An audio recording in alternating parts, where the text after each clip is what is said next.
Hello, my dear friends. In ancient Rome, prostitution was both a public part of life and a stain that was difficult to wash away. They worked in brothels, taverns, public baths, and narrow alleys, meeting all kinds of customers, from soldiers to merchants to wealthy nobles. Every day was a cycle of making money, avoiding trouble, and keeping a foothold in a profession that was both regulated and dangerous. No one could predict who would become famous throughout the city and who would disappear without a trace. Tonight, we will enter that rhythm together. So, before you get comfortable, take a moment to like the video and subscribe, but only if you genuinely enjoy what I do here. And let me know in the comments where you're tuning in from and what time it is for you. It's always fascinating to see who's joining us from around the world. Now, dim the lights, maybe turn on a fan for that soothing background, and let's embark on this journey together tonight.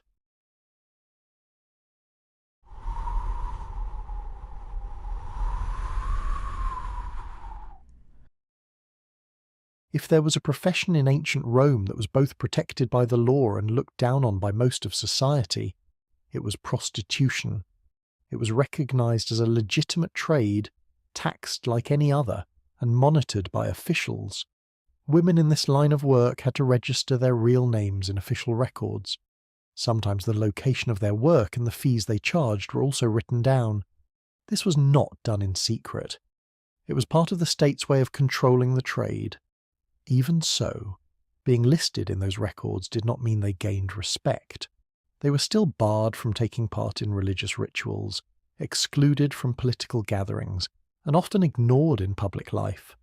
It is almost amusing that the state accepted their taxes but did not accept their presence in its temples.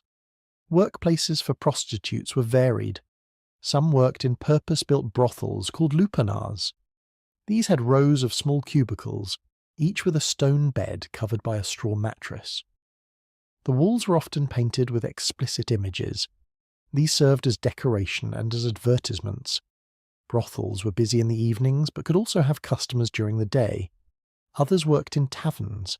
These were noisy places with the smell of wine and cooked food. A woman could move between tables, serving drinks, talking with customers, and arranging meetings. Some waited in narrow alleys near public bathhouses. Men passed in and out all day, and some were willing to pay for company before or after bathing.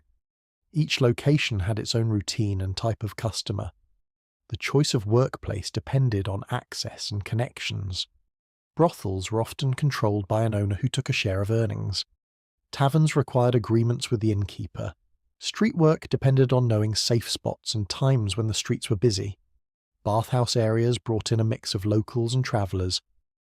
Compared to modern times, the variety of work settings was like having different branches of the same business, each with its own risks and advantages. Clothing and appearance were key markers of the trade. Roman law made it clear that prostitutes could not wear the pure white toga reserved for respectable women. Instead, they wore bright colours that stood out in a crowd. Reds, yellows, and blues were common. The fabrics were often cheap linen or wool. These clothes were easy to wash but wore out quickly. Jewellery was inexpensive but designed to catch the light. Glass bead necklaces, bronze earrings, and thin bangles. Hair was styled to draw attention. Oil was used to make it shine, and ribbons or pins were added for colour. The preparation space was usually small. A rented room or the corner of a shared house might serve as both a sleeping and dressing area. Inside, there could be a low bed, a stool, and a table. On the table might be a bronze mirror, a pot of rouge for the cheeks, some powder for the face, and a small jar of scented oil. The oil was used lightly, often just on the wrists or behind the ears. The idea was to be noticeable without being overwhelming. Travel to the workplace was part of the daily routine. Some women only walked a few steps to reach a tavern or a brothel. Others had to cross markets or pass through crowded streets. In these walks, they would be seen by potential customers and by those who disapproved of them. Many learned to keep a neutral expression, avoiding direct eye contact with people who might cause trouble. In public spaces, posture and position were important. A woman might lean against the wall outside a tavern, stand at the corner of a busy street, or sit near the entrance of a bathhouse. The placement was deliberate. She needed to be visible but not blocking the way. A slight tilt of the hip, a relaxed arm, or a slow adjustment of her hair could be enough to draw interest. It was a quiet form of advertising. Rules limited how they could present themselves. During festivals, some cities required prostitutes to remain in certain areas. They could not wear clothing that might be mistaken for the dress of noble women. The vectigal, a special tax on prostitutes, was collected regularly. Their names in official records meant the authorities knew where to find them. This made it difficult for anyone to leave the trade without moving to another place. Prostitutes served many types of customers. There were soldiers on leave, labourers with a few coins to spare, merchants between business deals, and sometimes wealthy men looking for variety. These encounters could bring extra payment or gifts, but they could also bring danger. Violence, theft, and illness were constant concerns. I think living with legal permission but constant social rejection must have been exhausting in ways that were not visible from the outside. The tension between being allowed to work and being pushed to the edge of society shaped every decision they made. Clothing, jewellery, and location were chosen not just for attraction but for safety. Some women worked in pairs or in small groups to watch each other's backs.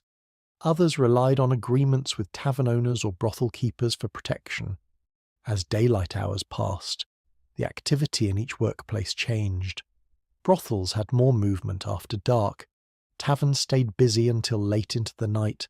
Street work near bathhouses was busiest in the afternoon.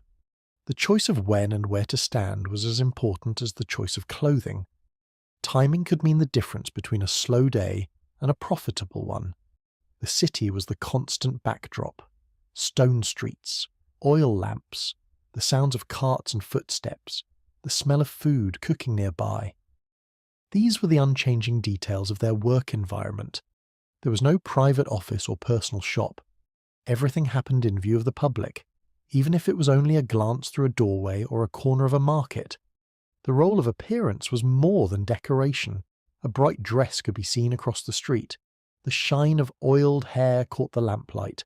The jingle of cheap bracelets might turn a head. These were small but important tools. Without them, a woman risked blending into the crowd and losing the chance to be noticed. This part of their lives, the legal status, the choice of workplace, and the appearance they maintained, was only the first layer of a longer day. Behind it was the constant need to prepare for the next stage, when customers became more frequent and the risks changed with the falling light. That was when the next part of their day truly began. The places where Roman prostitutes worked were as varied as the city itself.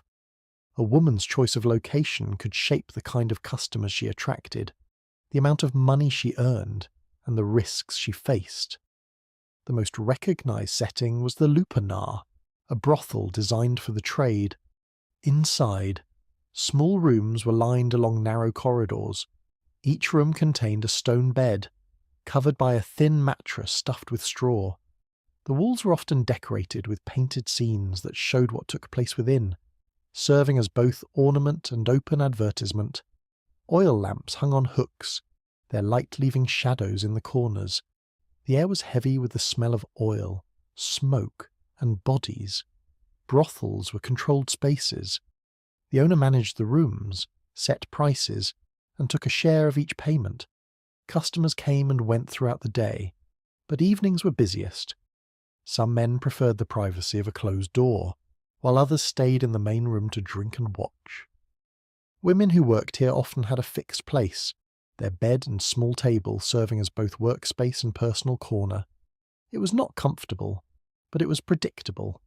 It is almost funny that something so transactional could still be made to look decorative with a few wall paintings. For others, taverns offered a different environment. These places combined the business of serving food and wine with the quiet arrangement of meetings. A woman might spend hours moving between tables, carrying jugs, pouring drinks, and exchanging glances with certain customers. The smell of cooking meat and baking bread mixed with the sharp scent of wine. The sound of laughter, dice games, and raised voices filled the air.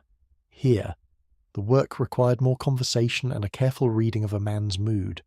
Some customers stayed for hours, spending more on wine than on the company. The tavern owner benefited from both, which is why many allowed the trade to happen under their roof. Street work was another common choice, though it carried more risk. Narrow alleys provided shadows and quick exits, but they also left a woman vulnerable to theft or violence. Some chose spots near public bathhouses. These were busy all day, with a steady flow of men coming and going. Standing near the entrance allowed for quick arrangements. A few steps away from the main crowd, a woman could speak to a potential customer without drawing too much attention. The stone walls of the bathhouse held the warmth of the day, and the scent of oil and steam drifted into the street. The choice between brothel, tavern, or street often came down to personal connections and financial need. Brothels offered stability but took a larger share of earnings. Taverns allowed more freedom but required the skill of balancing service with negotiation. Street work gave the most independence, but it also meant facing dangers without protection. In a modern sense, it was like choosing between a salaried job, freelance work, or running your own stall in a crowded market. Some women moved between locations depending on the day. Morning might be spent near the bathhouses, where men were relaxed after bathing. Afternoons could be spent in a tavern, helping the owner keep customers drinking. Evenings might be in a brothel, where regular clients came expecting a familiar face. This flexibility allowed them to adjust to changes in demand, but it also meant carrying everything they needed with them. Small bags held cosmetics, oil, and sometimes a change of clothing. The environment of each workplace shaped the way a woman presented herself. In a brothel, the lighting was dim and the space was enclosed, so colour and scent became important. In a tavern, movement through the room and casual touches to the arm or shoulder could signal interest. On the street, posture and the choice of corner mattered more than conversation. In all cases, there was an understanding of how to be seen without drawing unwanted attention from those who might cause trouble. The physical conditions were not luxurious. Brothel rooms were small and often hot from the oil lamps. Taverns were noisy and filled with smoke from cooking fires. Street corners could be cold in winter and stifling in summer. The work required endurance as much as appearance. Sitting or standing for long periods was common, and there was little chance to rest until the day's earnings were made. Some locations also shaped the type of client. Brothels near the Forum might see more merchants and travellers. Taverns near military barracks attracted soldiers. Bathhouses drew a mix, from labourers to officials. A woman could build a small network of regulars by working in the same area over time. This familiarity provided some safety, as known customers were less likely to cause problems. Still, there was always the risk of a stranger. The visual and sensory details of these places were part of daily life. Stone floors worn smooth by countless steps, the flicker of lamplight against painted walls, the sound of coins clinking onto a table, the smell of wine, oil, and sweat blending together. These were constants, regardless of which location a woman chose. They were not glamorous, but they were the background of the trade. A day's work could shift quickly depending on the flow of customers. A quiet afternoon in a tavern might lead to a busy evening in a brothel. A slow morning on the street could be followed by a sudden rush when a ship arrived in port. Adaptability was a necessary skill. It was not enough to simply wait. There was always a calculation about where to stand, when to move, and how to catch the eye of the right person. The variety of workplaces also meant a variety of strategies for survival. In a brothel, women might share information about dangerous clients. In a tavern, the owner often acted as a gatekeeper, deciding who could approach. On the street, alliances with other women provided mutual protection. These informal systems were as important as the work itself. I think the constant shifting between places and people must have been as tiring as the work they were actually paid for. Each setting offered its rhythm, the steady flow of customers in a brothel, the unpredictable bursts of activity in a tavern, the waiting and watching on a street corner. Learning these rhythms was part of becoming experienced. Once a woman knew them, she could predict when to be in one place and when to move to another. This variety of locations was not just about opportunity, it was also about control, or at least the appearance of it. Choosing where to work gave a sense of direction in a life where many decisions were made by others. Whether behind the painted walls of a lupanar, under the dim light of a tavern, or in the shadow of a bathhouse, each choice shaped the rest of the day. And as the afternoon began to fade into evening, the nature of the work would change again, moving toward the busiest hours of all. Clothing was one of the clearest ways to identify a prostitute in ancient Rome. The law itself made sure of it. Respectable women wore white togas or stolas, garments that signalled purity and social standing. Prostitutes, by contrast, were required to dress in bright colours. Reds, yellows, deep blues, and greens were common, chosen for their visibility in a crowd. The fabrics were often inexpensive linen or wool, dyed with pigments that sometimes faded after only a few washes. The colours drew attention, which was the point, but they also served as a public marker of status. It is almost amusing that the very clothes meant to attract customers also made it impossible to hide from judgment. The cut of these garments was practical rather than luxurious. Togas for prostitutes were often simpler in construction, with fewer layers and lighter materials to allow for easier movement. Many were pinned at the shoulder with basic brooches, some made of bone or bronze. The hems were shorter than those of noble women, not enough to be scandalous by modern standards, but enough to make a distinction. In summer, lighter fabrics were worn to cope with the heat of the streets and taverns. In winter, heavier wool was used, but still dyed in bright shades to remain visible even in dim light. Accessories completed the look. Necklaces made of glass beads were common, strung together in multiple strands to give the impression of abundance. Bronze earrings in simple hoop or drop shapes were worn by many. Bracelets of copper or tin were sometimes added, the faint jingle serving as a small but deliberate signal when moving through a crowd. These pieces were inexpensive and easy to replace if stolen or broken, but they were chosen carefully to reflect light in the glow of an oil lamp. Hair was another important part of the presentation. Styles could be elaborate, with braids coiled around the head or pinned into a knot at the back. Oil was applied to add shine and smoothness. Decorative pins or ribbons were woven through the hair, often in colours that matched or contrasted with the clothing. These details were not only for appearance. A bright ribbon or a polished pin could serve as a visual cue from a distance, letting potential customers spot a familiar face in a busy street or tavern. The use of scent added another layer to recognition. While heavy perfumes were expensive and usually reserved for the wealthy, prostitutes often used scented oils in small amounts. These might be rubbed into the hair or onto the skin at the wrists and neck. The scents varied, from floral notes to the more common spiced oils made with cinnamon or myrrh. They were applied sparingly, enough to be noticed up close but not strong enough to mask the natural smell of skin and fabric. Compared to today, it was less about making an impression in a crowd and more about leaving a trace when someone came near. The condition of the clothing also sent a message. Well-maintained garments with fresh dye suggested success and regular income. Faded colours, frayed edges, or worn hems could indicate harder times.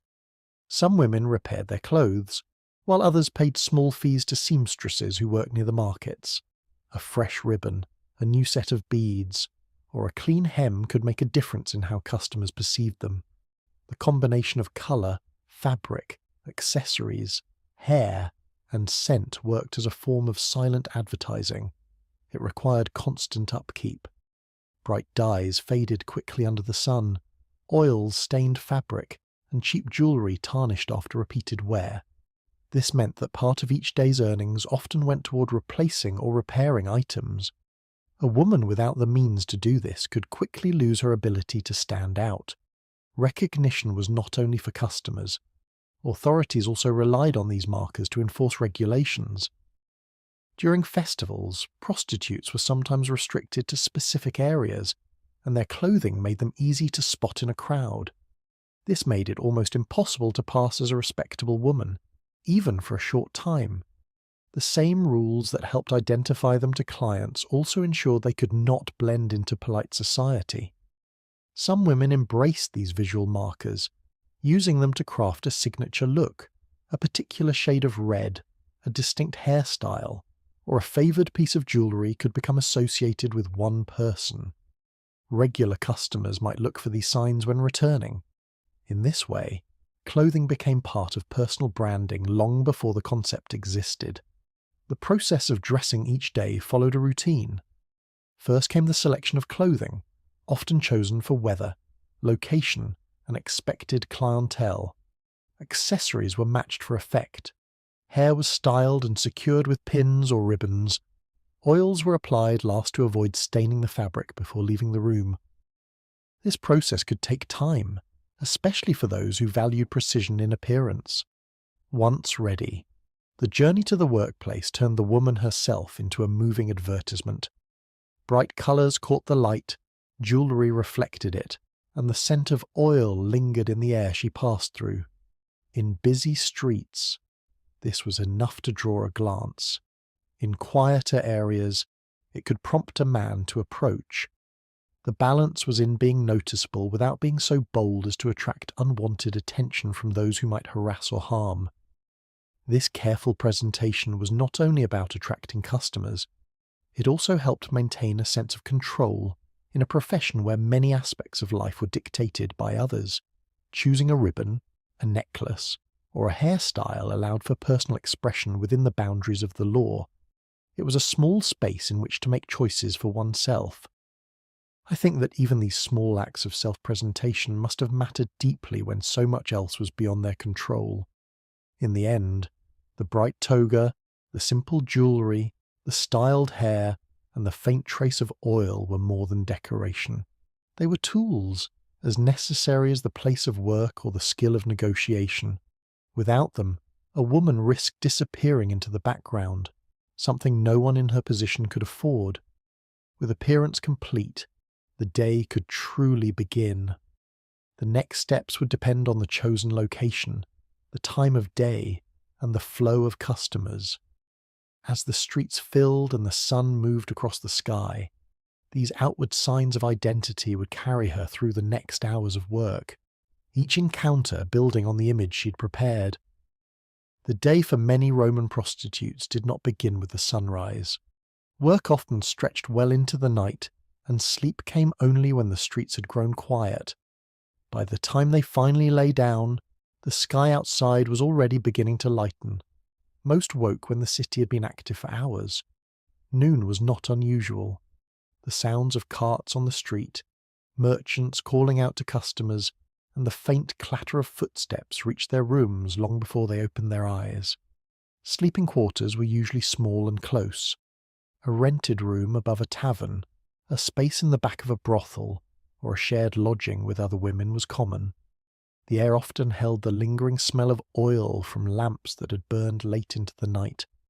Smoke from nearby kitchens drifted in through small windows, mixing with the scent of worn fabric and bodies. Walls were bare except for the few personal items a woman might keep: a folded garment, a string of beads, a jar of powder. The bed was simple, often just a wooden frame or a platform with straw and a thin blanket. The act of waking was unhurried. There was no reason to rush when the busiest hours were still ahead. Some lay still for a while, letting their eyes adjust to the light filtering in through shutters or cloth-covered openings. Others rose immediately, stretching to ease the stiffness from hours spent in one position. Clothing from the night before might still be draped over a stool or hanging from a peg on the wall. It would be inspected later to decide if it could be worn again or needed washing. The first movements of the day were quiet and deliberate. A small basin of water might be used to splash the face and rinse the hands. The water was often cool, drawn from a shared supply or carried in a jug from a nearby source. Towels were coarse, made from plain cloth, and used until worn thin. These small acts of washing were more about refreshment than thorough cleaning. Meals at this hour were simple and practical. Bread was a constant, sometimes eaten dry, other times dipped in olive oil. Olives themselves were common, providing salt and flavour. Wine diluted with water was the usual drink, giving both hydration and a mild sense of ease after the long hours of the previous night. It is almost amusing that the first meal of the day was more about settling the body than energizing it. Food was eaten slowly, often while sitting on the edge of the bed or at a small table if one was available. There was no elaborate preparation. What mattered was filling the stomach enough to prepare for the hours ahead.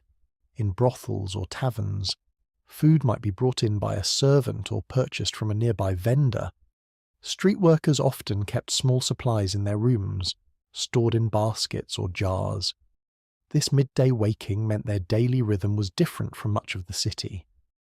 While others were nearing the middle of their workday, these women were only beginning theirs. It was a schedule shaped entirely by the needs of the trade.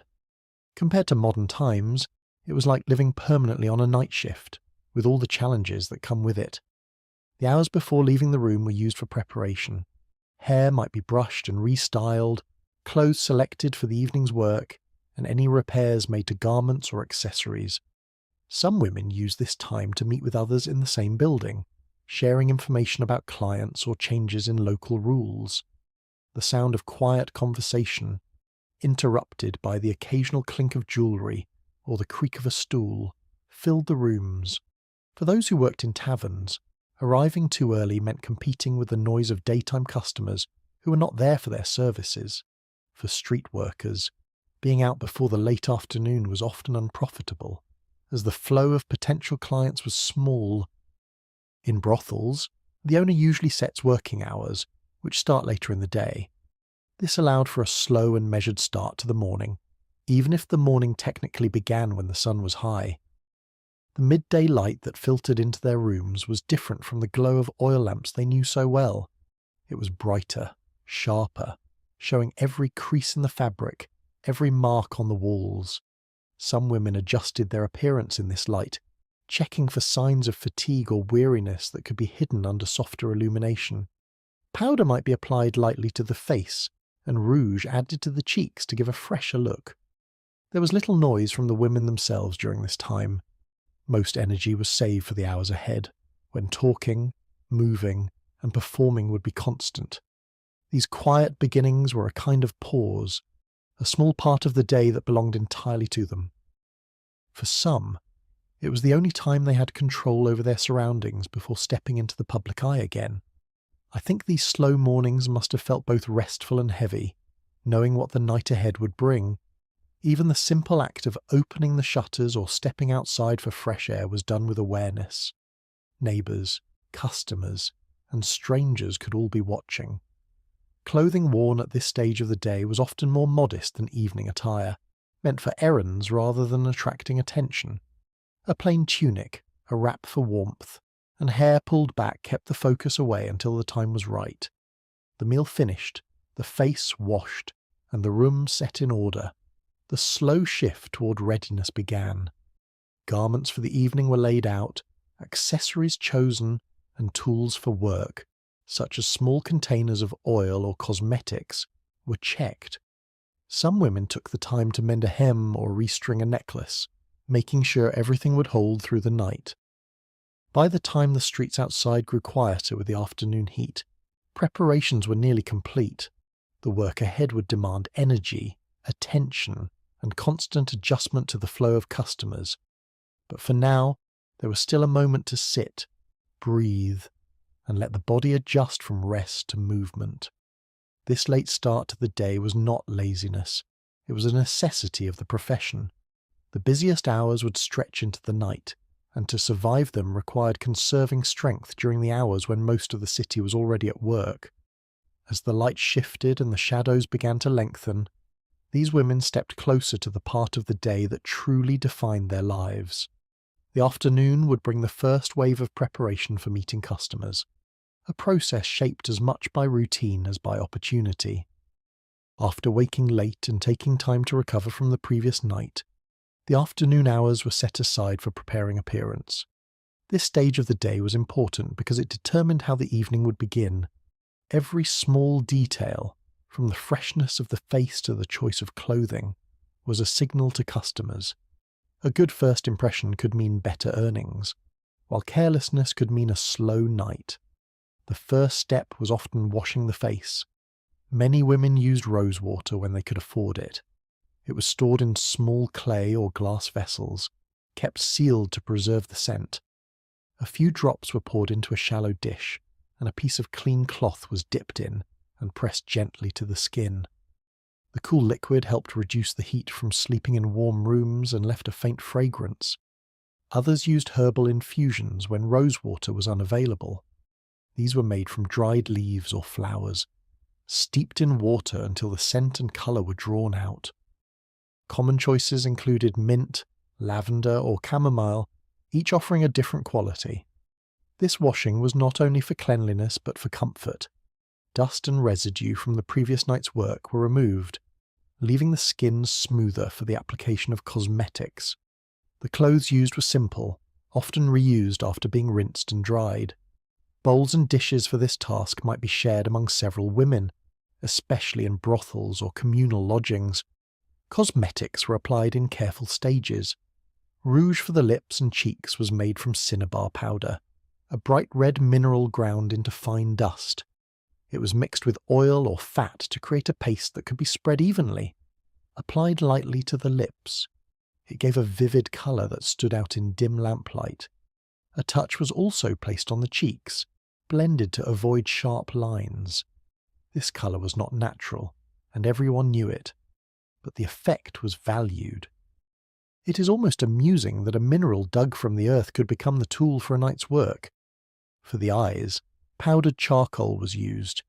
It was stored in small containers and applied with thin sticks or brushes. A line was drawn along the edge of the eyelid, giving the eyes more definition. In some cases, this was extended slightly outward, changing the shape of the eye under certain lighting. The process required a steady hand.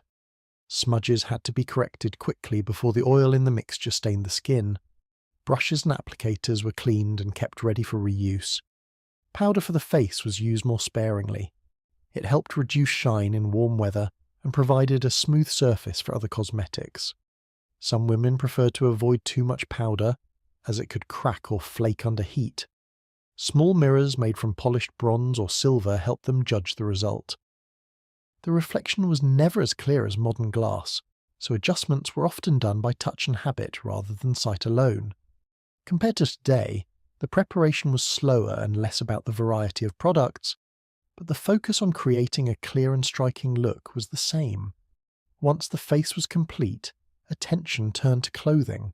A change from morning attire to evening dress was standard. The garments chosen were brighter and more revealing than those worn for errands. They were selected based on location and expected customers. A tavern might call for bold colours that could be seen in the smoky interior, while a street corner near the baths might require lighter fabrics for comfort in the open air. Brothel work could involve more elaborate clothing to fit the setting and match the decoration of the rooms. Jewellery was added after dressing. Glass bead necklaces, bronze or copper earrings, and bracelets were chosen to match the colours of the garment. Hair was restyled if necessary. Ribbons or pins added in the morning might be replaced with fresh ones, sometimes in matching or contrasting shades. Oil was smoothed over the hair to keep it neat and to catch the light. The scent of the oil mixed with the earlier fragrance from rosewater or herbs. Footwear was simple but practical. Sandals with leather straps were common, easy to remove and replace. Some women decorated the straps with small beads or metal pieces, adding movement and sound when walking. These small details could draw the eye as much as clothing or jewellery. The final stage of preparation was inspection. Standing in front of the mirror, each woman checked her appearance from head to toe. This was not vanity but a necessary part of the work. A loose hem, a smudge of rouge, or an uneven hairstyle could be corrected now. The goal was to leave the room looking ready to meet customers without further adjustment. In shared lodgings, this period of the day was often busy. Several women might be preparing at once, each with her tools and supplies. The air would be filled with the scent of oils and the sound of quiet movement. Brushes tapped against containers, cloths dipped into bowls, jewellery clinked against wood. The process was methodical, repeated day after day until it became second nature. This investment of time and effort was not only about attracting attention, but about setting a tone for the night. A well-prepared appearance could help command higher fees or attract more generous customers. It also signalled professionalism within the trade. Customers noticed the difference between someone who took care of her appearance and someone who did not. I think that this careful preparation, done daily and often without recognition, must have been both exhausting and necessary. By the time preparation was complete, the sun would be moving lower in the sky. Shadows lengthened across the streets, and the cooler air of evening began to settle.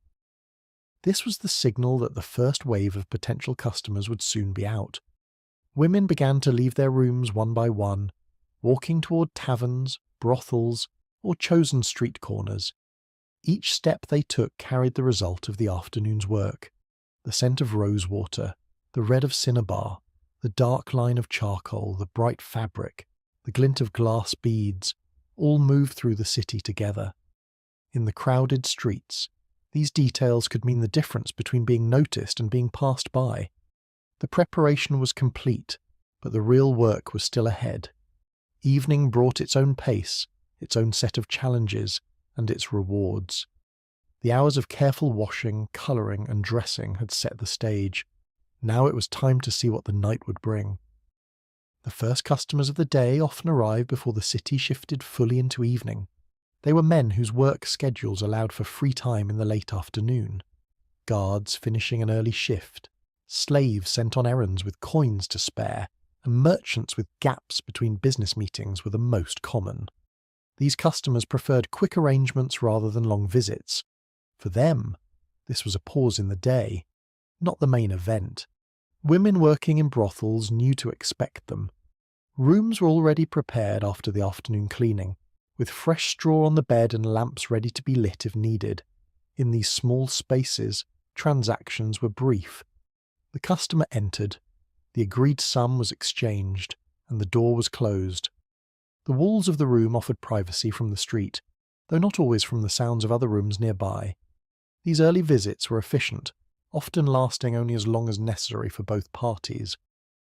For those working in taverns, the process was similar but required more subtlety. A man might approach after finishing a cup of watered wine, making a quiet gesture to signal his interest. The arrangement would be settled in a side room or a partitioned corner. Taverns offered the advantage of a ready supply of food and drink, and sometimes payment came in the form of a meal in addition to coins. The air here was filled with the smell of bread, meat, and fermented wine, mingled with the faint scent of oil from nearby lamps.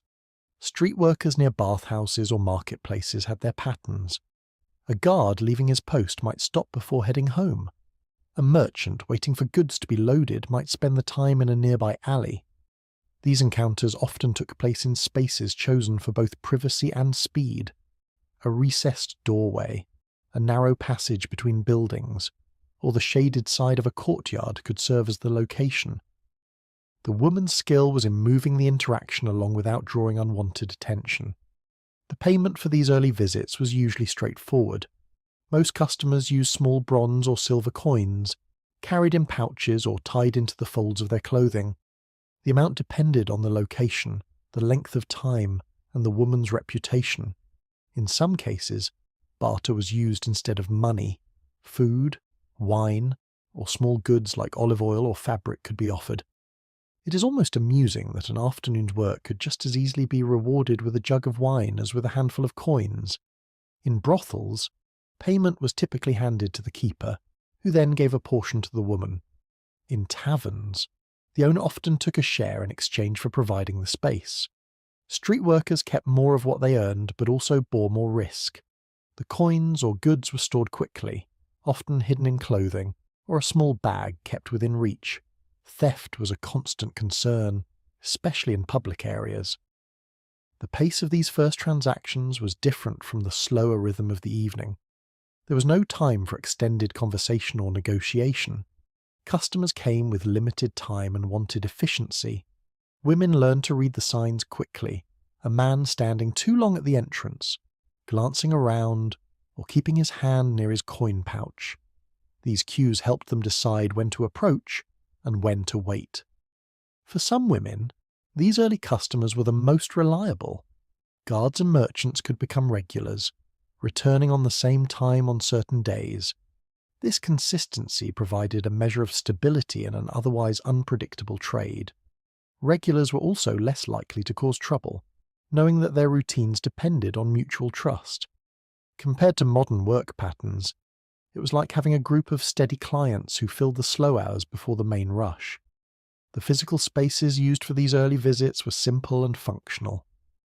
A brothel room might have a narrow bed, a small stool, and a shelf for storing personal items. Taverns offered side rooms with benches and tables pushed aside. Street encounters were the least furnished, relying on the shelter of walls and shadows. Regardless of the setting, the goal was the same: to finish quickly and send the customer on his way. In brothels and taverns, there was often a short break between customers. This time was used to straighten the room, adjust clothing, or refresh makeup. On the street, a woman might reposition herself to catch the eye of someone new, or move to a busier location if the flow of people slowed. The work required constant adjustment to the movement of the city. These early hours were also a chance to gauge the mood of the day. A busy afternoon could signal a profitable night ahead. A slow start might mean more effort would be needed later. Women who paid attention to these patterns could plan accordingly, deciding whether to save their energy or prepare for heavier work. The customers themselves brought a range of behaviours. Some were polite and quick, leaving payment without fuss. Others were careless, loud, or in a hurry to the point of rudeness. A few tried to bargain down the price, which was more likely to succeed on the street than in a brothel. Women learned to navigate these situations, choosing when to stand firm and when to accept a lower fee in exchange for speed. Safety remained a concern. Even in these short encounters, a drunken guard or an agitated merchant could cause trouble. Brothels offered more protection, with other workers or keepers nearby. Taverns relied on the presence of staff. Street work required caution and sometimes the help of another woman watching from a distance. I think the ability to manage risk in such brief and unpredictable exchanges must have been as important as the work itself. By the time the sun dipped lower, the first wave of customers would fade. Guards returned to their posts, merchants to their stalls, and slaves to their masters' houses. The women took stock of what they had earned, setting aside coins or goods for later use. Some would eat a small meal, others would prepare for the busier hours to come. These first transactions were not the most profitable, but they set the tone for the night. They warmed up the pace, brought in early earnings, and sometimes secured regular clients. More importantly, they marked the shift from preparation to active work. As evening approached and the city's streets filled with people seeking food, drink, and entertainment, the work would change again. The hours ahead would be longer, the negotiations slower, and the stakes higher. Public bathhouses in Rome were more than washing places. They were social centres where men gathered to talk, do business, and relax. For prostitutes, these locations offered both opportunity and risk. The steady flow of potential clients made them attractive, but the presence of attendants, officials, and other onlookers meant discretion was necessary. Women who worked the bathhouse area knew how to navigate its layout and routines to find the right moment for approach. The bathhouses themselves were large, with multiple chambers for different temperatures. The entrance opened into a reception area where men paid their fee. Beyond that were changing rooms, warm rooms, hot baths, and cold plunges. Marble floors, high ceilings, and walls lined with benches gave the space a formal structure. The sound of conversation, splashing water, and the echo of footsteps filled the air. Oil lamps lit the interior in the evenings, casting light over steam and tile. Prostitutes looking for clients often lingered near the entrance or in the open courtyards outside. These were places where men paused, adjusting clothing or waiting for companions. A familiar face could catch their attention before they moved further inside. Some women sat on low walls or stood near water basins, pretending to wait for someone. The movement of people provided cover for casual glances or brief exchanges. It is almost amusing how a place built for health and cleanliness could also serve as a meeting ground for arrangements of a very different kind. Carrying scented oil was a common tactic. Small glass or clay flasks were easy to hide in the folds of clothing. A woman might unstopper the flask briefly, letting the scent drift into the air. Popular choices included oils infused with myrrh, cinnamon, or rose. The scent was a signal, subtle but noticeable in the warm, humid environment of the baths. Men accustomed to the heavy smells of sweat and steam could pick out the sharper, sweeter notes as something distinct. Some encounters were arranged directly in the changing rooms. These spaces were less formal, with wooden benches and hooks for clothing. Attendants moved through to assist bathers, but there were corners where a quick conversation could take place. The agreement might be to meet later, outside the bathhouse, or to use a nearby rented room. Street workers often relied on these quick arrangements to secure evening clients without standing in public for long periods. Women working the bathhouses understood that timing was crucial. Approaching too soon, when a man was still focused on enterings, could be ignored. Waiting until after he had bathed and was relaxed often brought better results. The calm after leaving the warm rooms made customers more receptive to conversation.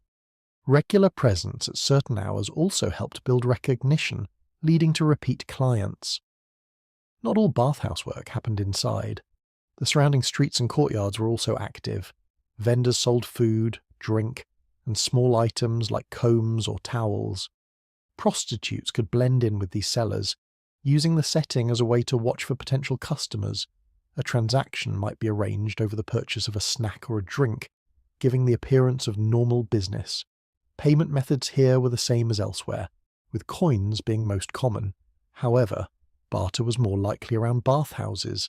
A man might offer scented oil, cloth, or even a service in exchange. This could be accepted if the item was useful or could be traded later. Compared to modern business districts, the bathhouse area functioned like a combination of marketplace and social club, only without any formal rules about what could be negotiated. The risks of working in or near bathhouses included theft and unwanted attention from officials. Attendants sometimes acted as informants, reporting women they believed were causing disruption. To avoid this, many prostitutes kept their approaches subtle, relying on eye contact, gestures, or sending messages through acquaintances. Being removed from the premises could damage earnings for days, especially if the bathhouse was a main source of customers. Some women formed loose agreements with attendants or vendors to share information. A friendly vendor might signal when a wealthy customer had arrived. An attendant might warn if officials were making rounds. These arrangements were based on mutual benefit, often with small payments or favours exchanged in return. This informal network provided some measure of safety in a crowded and public space. The physical environment of the baths influenced how women presented themselves. Clothing had to be practical for moving through warm, damp spaces. Sandals with non-slip soles were preferred to avoid falling on wet floors. Bright garments still marked them as prostitutes, but they might choose lighter fabrics to cope with the heat. Jewellery was kept simple to avoid damage from moisture. Hair was tied back to prevent it from becoming frizzy in the steam. Bathhouses varied in size and clientele. Some were grand and expensive, attracting senators, wealthy merchants, and high-ranking officers. Others were smaller, serving local labourers and tradesmen. The type of customer determined both the potential earnings and the necessary approach. Wealthier men could afford higher fees but might be more cautious about being seen. Working-class clients were less concerned with discretion but offered smaller payments. Women who made the bathhouse their main location often developed a routine. They arrived in the late afternoon, when traffic was steady, and stayed until evening. The busiest times were just before the main evening meal or after it, when men came to relax before going home. Knowing these rhythms allowed them to plan their day more effectively. The bathhouse environment also offered occasional advantages. A man who had just bathed was likely to be in a better mood, more comfortable, and more willing to spend money. The warmth and relaxation worked in the woman's favour. This was one reason why many preferred to arrange meetings after a man had completed his time in the baths rather than before. I think the ability to read not just the person, but the setting was a skill as important as any other in this trade. As evening approached, the flow of people changed. Some left for home, others moved on to taverns or other gatherings. For the women, this was a signal to decide whether to remain near the bathhouse for later arrivals or to move to a different location for the night's main work. Coins were counted, arrangements confirmed, and the next stage of the day began. The bathhouse work was a mix of patience, timing, and quick negotiation. It required blending into a busy environment while still being noticeable to the right people. The rewards could be steady, but they depended on maintaining access and avoiding trouble. As the lamps outside the bathhouse were lit and the steam from the hot rooms drifted into the cool air, the focus shifted toward the evening's larger crowds. The pace would slow in some ways and intensify in others, marking the start of the night's true business. Wealthy clients brought a different set of circumstances to the work of a Roman prostitute. These men had money, influence, and access to private spaces far removed from the noise of taverns or the shadows of bathhouses. Invitations could come through intermediaries or directly, depending on how the connection was made. A woman might be approached by a servant with instructions to arrive at a certain address at a certain time. In other cases, she was asked to join a gathering already in progress. These meetings were often held in private villas or in the reserved rooms of elite dining halls. A villa visit began with arrival at the gates, where servants or guards admitted only those expected. The approach to the house itself could be lined with gardens, statues, and pools. Inside, the floors were tiled in mosaics, and the walls were painted with rich colours. Light came from oil lamps set into bronze holders or from open courtyards. The air was scented with incense, and the sounds were muted by thick curtains and carpets. This was a setting designed to impress guests before any words were exchanged. It is almost amusing how much effort was spent on the setting, when the purpose of the visit was already understood by everyone involved. In the case of a private dining room, the atmosphere was more lively but still controlled. Cushioned couches surrounded low tables set with dishes of food, jugs of wine, and bowls of fruit. Music might be played by hired performers, and servants moved quietly to refill cups or replace dishes. Here, a prostitute's role could begin before the main arrangement, joining in the conversation, pouring drinks, or sitting near the client to signal exclusivity. The behaviour required in these settings was different from that used in public. Wealthy men often expected charm, attentiveness, and discretion. The woman needed to flatter without appearing insincere, to be engaging without drawing the jealousy of other guests or companions. This balance was delicate. A careless word or too much attention to one person could cause offence. Maintaining a pleasant demeanour while reading the mood of the room was a skill developed through experience. Gifts were sometimes given in place of, or in addition to, payment. These could include jewellery, fine clothing, perfume, or even small property items. A gold bracelet or a silk garment could be sold later for money, but it also carried a certain prestige when worn. The risk was that such gifts sometimes came with unspoken expectations for future visits or exclusivity. Compared to modern arrangements, this was less like a simple transaction and more like managing an ongoing client relationship with all its complications. Not all wealthy clients were straightforward. Some invited women as part of a display for other guests, treating their presence as a sign of status. In these cases, the evening could involve more observation than interaction, sitting in view while the host entertained others.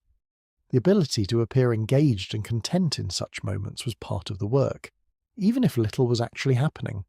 Food and drink were offered freely in these settings. Though moderation was wise, Too much wine could dull the ability to respond to subtle cues or to avoid awkward situations. Accepting food and drink was also a way of participating in the event, showing respect for the host's hospitality. Servants sometimes observed closely, reporting behaviour back to their masters. Travel to and from these gatherings was another consideration. Arriving in clean, bright clothing was important, as was maintaining appearance through the night. Leaving discreetly was often arranged to avoid drawing attention from neighbours or passers-by. In some cases, a servant would escort the woman home to ensure safety, though this also kept her under observation. While the potential rewards were higher, so were the risks. Wealthy men had influence that could be used to help or harm. Offending the wrong person could result in losing not just one client but others in his circle. At the same time, pleasing the right person could bring steady invitations and generous gifts. Women who moved in these circles often relied on introductions from trusted regular clients to avoid dangerous situations. The atmosphere of luxury did not change the fundamentals of the work. Time was still exchanged for money or goods, and the expectation of discretion was constant. What changed was the scale of surroundings and the complexity of social dynamics. The role demanded more than appearance. It required attentiveness, adaptability, and the ability to navigate subtle power structures. Some women became known for their skill in these environments, sought after for private dinners and gatherings.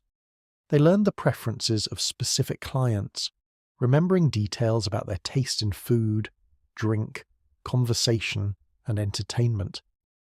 This attention to detail helped secure repeat invitations. A single evening could lead to connections with others in the same social group, expanding a woman's opportunities beyond her usual circle. The gifts received from wealthy clients could change a woman's circumstances. Fine clothing improved her public appearance, helping to attract other customers. Jewellery could be pawned or sold in difficult times. Even a small piece of property, such as a rented room or a share in a shop, could provide income outside the trade. These benefits made the effort of managing such clients worthwhile, despite the demands.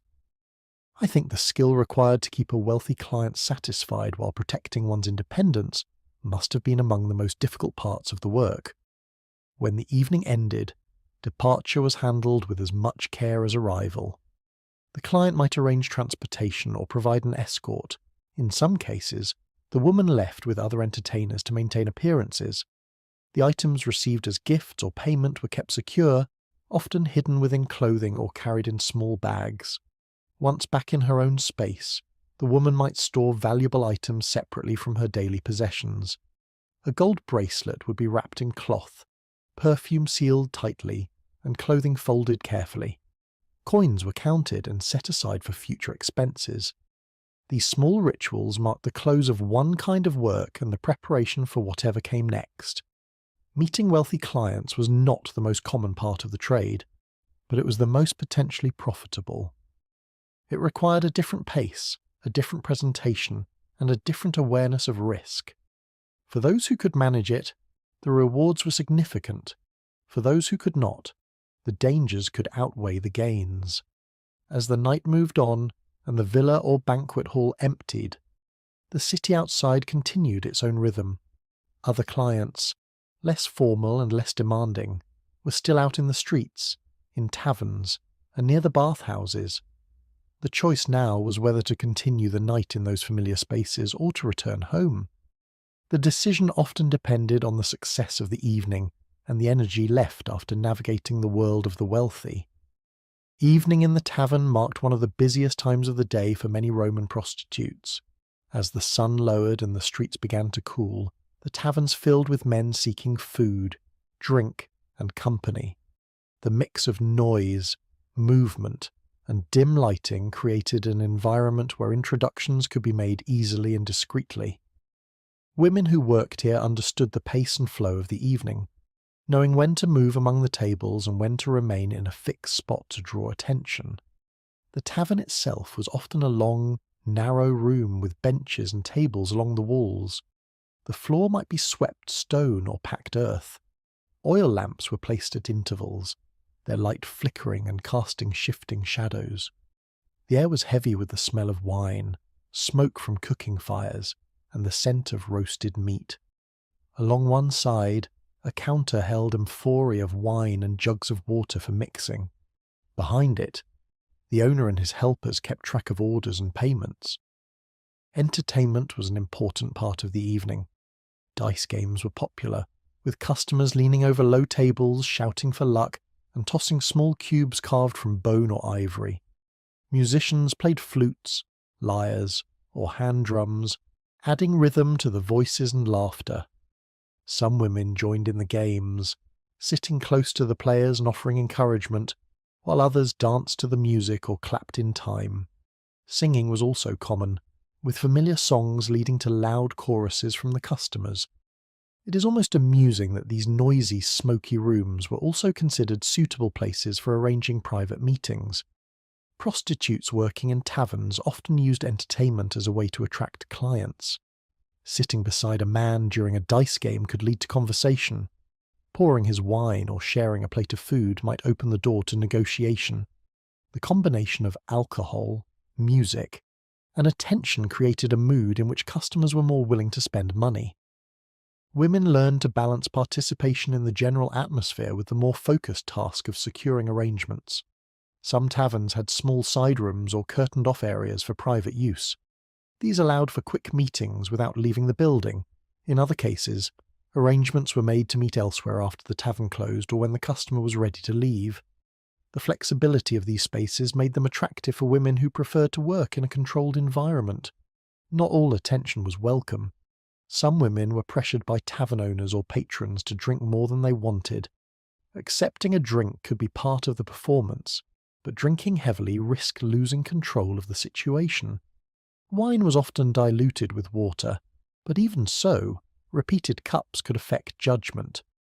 Some women developed the habit of pretending to drink while pouring most of the contents away.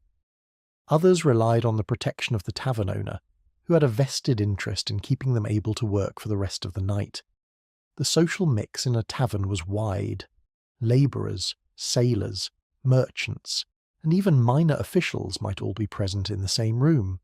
This variety meant that opportunities could come from unexpected places.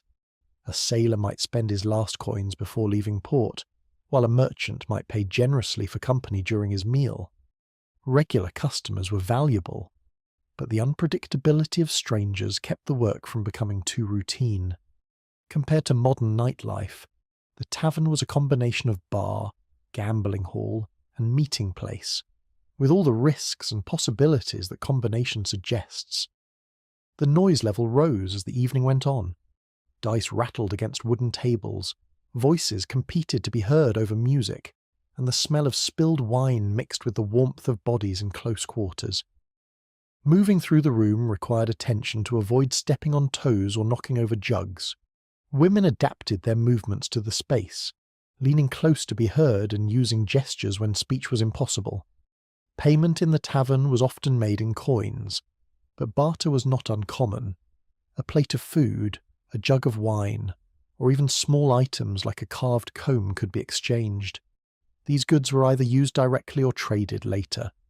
The tavern setting made it easy to pass payment discreetly, especially when others were distracted by games or music. Relationships between prostitutes and tavern owners varied. Some owners treated them as partners, sharing profits and ensuring their safety.